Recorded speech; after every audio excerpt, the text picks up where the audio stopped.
He's climbed Everest, sailed across the Arctic Ocean in an inflatable and served with the territorial arm of the SAS. Adventurer Bear Grylls has come a long way since he was a scout. He's dug out his woggle once more, though, to take up the new role as the new Chief Scout. Yeah, he'll become the youngest ever ambassador for the scouting movement when he takes over from Peter Duncan. Robert Hall has been finding out what the job is all about.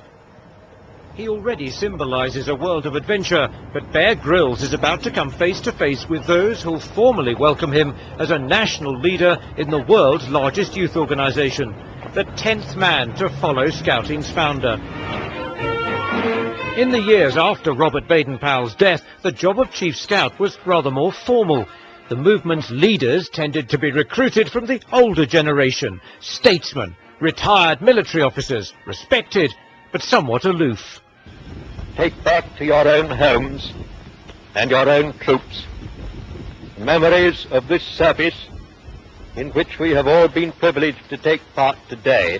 But as the world changed and young people found alternatives to bob a job and winter weekends in short trousers, Scouting had to change with it. Pretty full on landscape.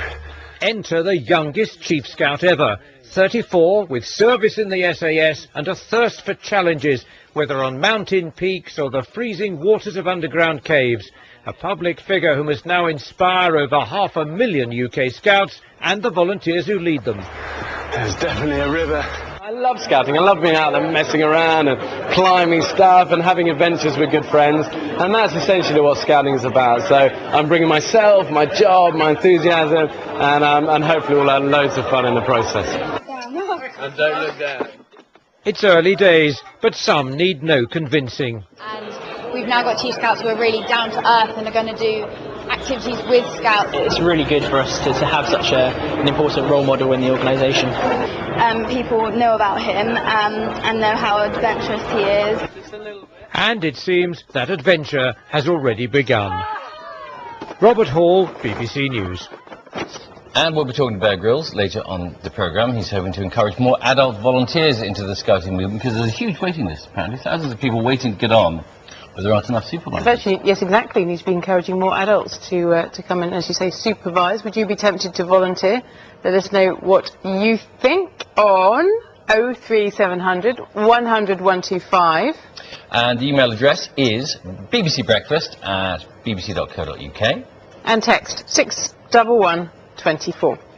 I wouldn't be very good at supervising because I was a terrible scout when I was in How the long Scouts. are you a scout for? Not very long. We had the draft at my school. You got drafted into the Scouts. Why were you a terrible scout? I just couldn't do my knots. Just couldn't do my knots. I couldn't do the business of wrapping your potato in the foil and putting it in the fire. I couldn't do that. It involves quite a bit more than that nowadays, doesn't it? Yeah. So I don't think I'll be putting my name down on the list.